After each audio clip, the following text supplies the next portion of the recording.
नमस्कार मित्रों, क्या आप जानते हैं कि मानव शरीर बिना भोजन के कई सप्ताह और बिना पानी के कई दिन जीवित रह सकता है, लेकिन बिना प्राण के केवल कुछ ही मिनटों में जीवन समाप्त हो जाता है। यही कारण है कि योग, वेद और उपनिषदों में कहा गया है कि प्राण ही जीवन है। लेकिन एक रोचक प्रश्न यहाँ उठता है, क्या प्राण केवल सांस है या सांस से भी अधिक गहरी कोई ऊर्जा है जो हमारे शरीर को जीवित रखती है?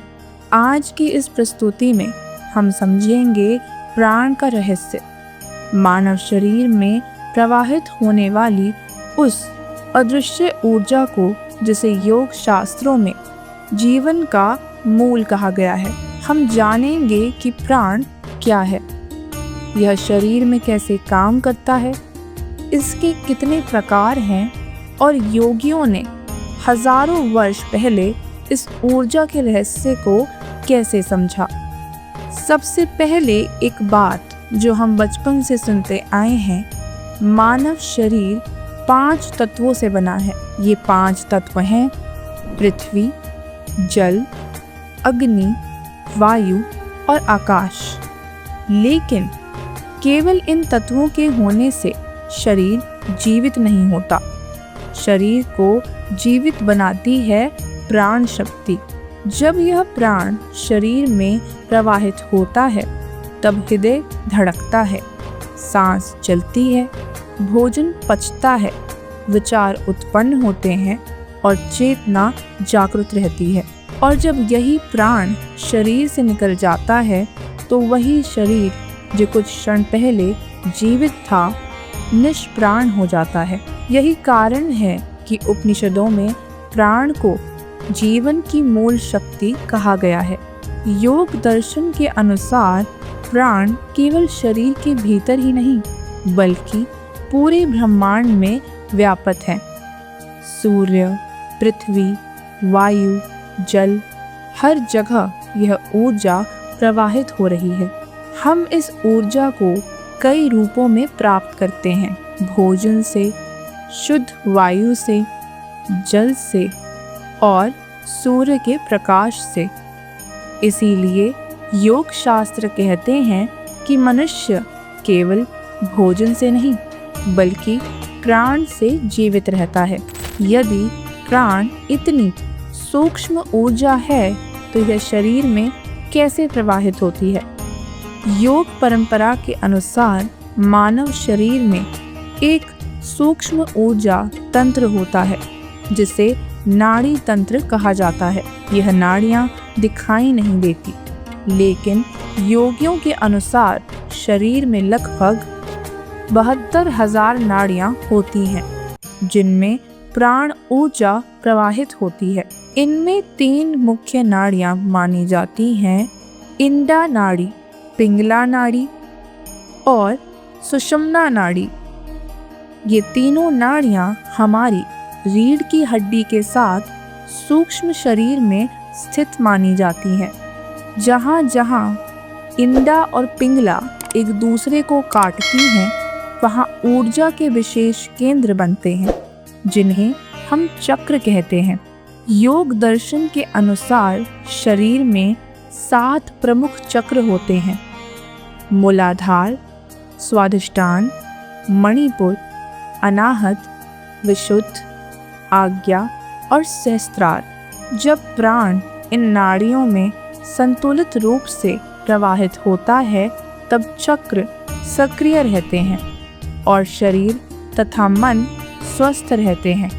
लेकिन यदि कहीं प्राण का प्रवाह रुक जाए या असंतुलित हो जाए तो शरीर में रोग, तनाव और मानसिक अशांति उत्पन्न हो सकती है। अब योगियों ने जब इस ऊर्जा का गहन अध्ययन किया तो उन्होंने पाया कि प्राण पूरे शरीर में समान रूप से कार्य नहीं करता। शरीर के अलग अलग क्षेत्रों में यह ऊर्जा अलग अलग प्रकार से काम करती है। इसी आधार पर योग शास्त्रों में प्राण को 5 मुख्य भागों में विभाजित किया गया है, जिन्हें पंचवायु कहा जाता है। ये हैं प्राणवायु, अपान वायु, समान वायु, उदान वायु और व्यान वायु। सबसे पहले है प्राणवायु। प्राणवायु को सबसे महत्वपूर्ण माना गया है। इसका मुख्य क्षेत्र है हृदय और फेफड़े। यह सांस लेने की प्रक्रिया को नियंत्रित करती है और शरीर में ऊर्जा का प्रवेश कराती है। जब हम श्वास लेते हैं तो केवल ऑक्सीजन ही नहीं बल्कि सूक्ष्म प्राण ऊर्जा भी शरीर में प्रवेश करती है। इसलिए योग में प्राणायाम को इतना महत्व दिया गया है। प्राणायाम का अर्थ ही है प्राण का विस्तार और नियंत्रण। दूसरी है अपान वायु। अपान वायु का प्रवाह नीचे की ओर होता है और इसका मुख्य क्षेत्र है नाभि के नीचे का भाग। यह शरीर से विषैले तत्वों को बाहर निकालने का कार्य करती है, जैसे मल, मूत्र, पसीना और अन्य अवशिष्ट पदार्थ। इसी वायु के कारण प्रसव की प्रक्रिया भी संभव होती है। यदि अपान वायु संतुलित ना हो तो पाचन समस्याएं, थकान, अवसाद और कई शारीरिक विकार उत्पन्न हो सकते हैं। तीसरी है समान वायु। समान वायु का मुख्य केंद्र है नाभि क्षेत्र, जिसे योग में मणिपुर चक्र कहा जाता है। यह पाचन और शरीर में ऊर्जा के वितरण के लिए जिम्मेदार होती है। जब हम भोजन करते हैं तो वही भोजन ऊर्जा में बदलकर शरीर को शक्ति देता है। यह कार्य समान वायु के कारण होता है। यदि समान वायु असंतुलित हो जाए तो व्यक्ति को भूख की समस्या, कमजोरी और पाचन विकार हो सकते हैं। चौथी है उदान वायु। उदान वायु का संबंध है गले और सिर के क्षेत्र से।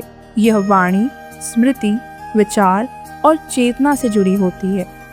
जब हम बोलते हैं, सोचते हैं या अपने शरीर को ऊपर की दिशा में उठाते हैं, तब उदान वायु सक्रिय होती है। योगियों के अनुसार मृत्यु के समय भी यही उदान वायु आत्मा को शरीर से बाहर ले जाती है। पांचवी और अंतिम है व्यान वायु। व्यान वायु पूरे शरीर में प्रवाहित होती है और रक्त संचार तथा तंत्रिका तंत्र को संतुलित करती है। यह शरीर के हर अंग तक ऊर्जा पहुंचाने का कार्य करती है। इसे आप शरीर की ऊर्जा वितरण प्रणाली भी कह सकते हैं। इन 5 मुख्य प्राणों के अलावा योग शास्त्रों में 5 उप प्राण भी बताए गए हैं। नाग, कूर्म, कुकुल, देवदत्त और धनंजय। ये उप प्राण शरीर की छोटी छोटी क्रियाओं को नियंत्रित करते हैं, जैसे डकार आना, पलक झपकना, छींक आना, जम्हाई लेना और हृदय की गति को बनाए रखना। अब यदि हम इसे आधुनिक विज्ञान से जोड़कर देखें तो हमें कई रोचक समानताएं दिखाई देती हैं। आज विज्ञान कहता है कि शरीर में जीवन को बनाए रखने के लिए नर्वस सिस्टम, श्वसन तंत्र, पाचन तंत्र और रक्त संचार तंत्र का संतुलन जरूरी है। योग दर्शन हजारों साल पहले ही कह चुका था कि जब प्राण ऊर्जा संतुलित होती है तब शरीर के सभी तंत्र सही तरीके से काम करते हैं। इसलिए योग में प्राण को संतुलित करने के लिए कई तकनीकें विकसित की गई, जैसे प्राणायाम, ध्यान, आसन और मुद्रा। जब हम गहरी और संतुलित सांस लेते हैं तो शरीर में ऑक्सीजन बढ़ती है, नर्वस सिस्टम शांत होता है और मानसिक तनाव कम होता है। यही कारण है कि आधुनिक विज्ञान भी आज ब्रीदिंग टेक्निक और मेडिटेशन को स्वास्थ्य के लिए बेहद प्रभावी मान रहा है। योगियों का मानना था कि यदि मनुष्य प्राण को समझ ले और उसे नियंत्रित करना सीख ले तो वह केवल शारीरिक स्वास्थ्य ही नहीं बल्कि मानसिक और आध्यात्मिक विकास भी प्राप्त कर सकता है। इसलिए योग में कहा गया है, जहाँ प्राण है वहीं जीवन है, जहाँ प्राण संतुलित है वहीं स्वास्थ्य है, और जहाँ प्राण जागृत है वहीं चेतना का विकास है। तो मित्रों, यही है मानव शरीर में प्राण ऊर्जा का रहस्य। प्राण केवल सांस नहीं है, यह वह सूक्ष्म शक्ति है जो हमारे शरीर, मन और चेतना को जोड़कर जीवन को संभव बनाती है। यदि हम अपने जीवन में योग, ध्यान और संतुलित जीवन शैली को अपनाएं, तो हम इस प्राण ऊर्जा को संतुलित कर सकते हैं और अपने जीवन को अधिक स्वस्थ, शांत और शक्तिशाली बना सकते हैं। यदि आपको यह ज्ञान और जानकारी पसंद आई हो तो हमारे चैनल पराविद्या फाउंडेशन को सब्सक्राइब करें, इस वीडियो को लाइक और शेयर करें ताकि यह ज्ञान अधिक से अधिक लोगों तक पहुंच सके। और कमेंट में ज़रूर बताइए कि आप अगली बार किस आध्यात्मिक या वैदिक विषय पर वीडियो देखना चाहते हैं। धन्यवाद। प्रणाम।